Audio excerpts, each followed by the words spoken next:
प्यारी प्यारी भव्यात्माओं, घर हो चाहे व्यापार, हर कोई चाहता है अपना अधिकार।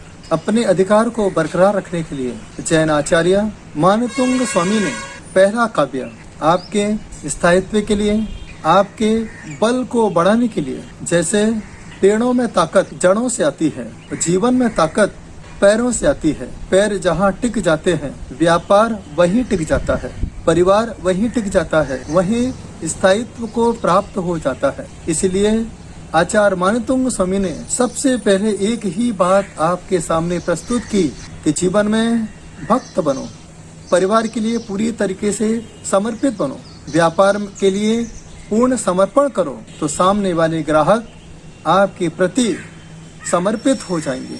आपके परिवार के सदस्य सदैव आपके लिए समर्पित हो जाएंगे। इसके लिए सबसे पहले एक ही शर्त मानतुंग स्वामी ने आपको दी है, प्रणत मौली मणि प्रभाना।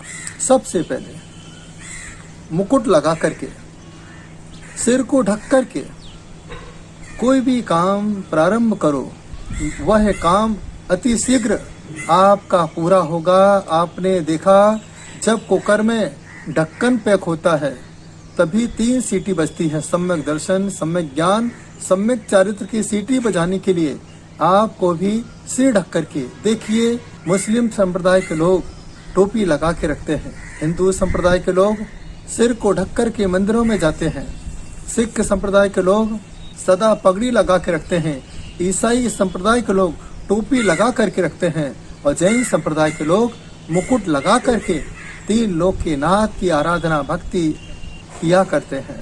सबसे पहले दूसरी शर्त यहाँ पर सम्यक प्रणम्य, सम्यक रूप से प्रणाम करना सीखो। जो सम्यक रूप से प्रणाम करता है, गवासन से प्रणाम करता है, 3 लोक के नाथ के चरणों में नतमस्तक हो जाता है, उसे त्रिलोकीनाथ के आशीर्वाद से मनोवांछित परिणाम अपने आप मिलना प्रारंभ हो जाता है। तो यह पहला काव्य आपके जीवन में स्थायित्व लाने वाला काव्य है। तो यह काव्य कैसे पढ़ें? कौन सा यह काव्य जो आपके जीवन में उपलब्धियां ला सकता है, आपके जीवन में स्थायित्व ला सकता है, वह ये काव्य है। भक्तामर प्रणति मौलिमणि प्रभाणा मुद्योतकं दलित पापतमो वितानम्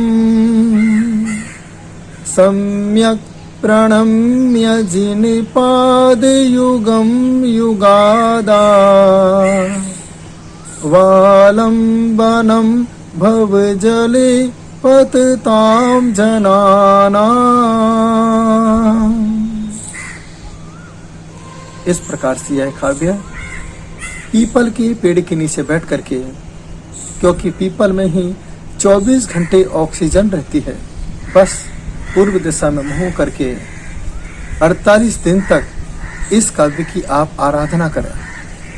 ध्यान करके, चिंतन मनन करके, ऐसे दोनों हाथों को फैला करके, हे प्रभु मैं बहुत भटक चुका हूँ, ना जाने कितने शहर बदले, कितने व्यापार बदले, कितने किराए के मकान बदले, लेकिन कहीं पर भी स्थायित्व नजर नहीं आया। हे प्रभु, जिस प्रकार से आप अपने मूल वेदी पर स्थापित हैं, एक पेड़ अपने स्थान पर स्थापित है, इसी तरीके से हे प्रभु मैं भी अपने स्थान पर स्थापित होना चाहता हूँ, मुझे आपका आशीर्वाद चाहिए। इस भावना के साथ, श्रद्धान के साथ, समर्पण के साथ आदिनाथ भगवान को और मानतुंग स्वामी को साक्षी मान करके, अपने कुल देवी देवताओं को साक्षी मान करके इस काव्य की आप आराधना करें। इसका मंत्र बहुत अच्छा है, ओम ह्रीम अरहम नमो जिनानम। इस प्रकार से इस मंत्र का आपको जाप करना है कि हे जिनेंद्र, मैं तुम्हें प्रणाम करता हूँ, नमोस्तु करता हूँ, नमस्कार करता हूँ। मेरी आस्था जैन धर्म पर है, सदा मैं जैन धर्म से जुड़ा रहूं, यही मेरी भावना है। जनिर्भक्तिर जनिर्भक्तिर जनिर्भक्तिर दिने दिने सदा मेस्तु सदा मेस्तु सदा मेस्तु भवे भवे। मेरी आस्था में, किसी प्रकार की कोई कमी नहीं आना चाहिए। मैं सदा जैन धर्म के साथ अपना जीवन जी सकूं और अंतिम समय इस नमोकार के उच्चारण के साथ, भक्त अमर के पाठ के साथ अपने जीवन को इस शरीर का त्याग करके इस आत्मा को जिन बना सकूं। इस भावना के साथ यह पहला काव्य आपके सामने रखा है।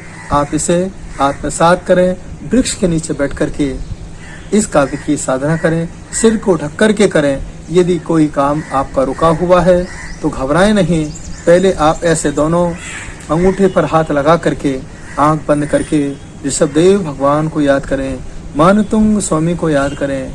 यही कहें, प्रभु हमारे पैर डगमगा रहे हैं, मेरे जीवन में स्थायित्व नहीं है, हे प्रभु बस मुझे बचा लो।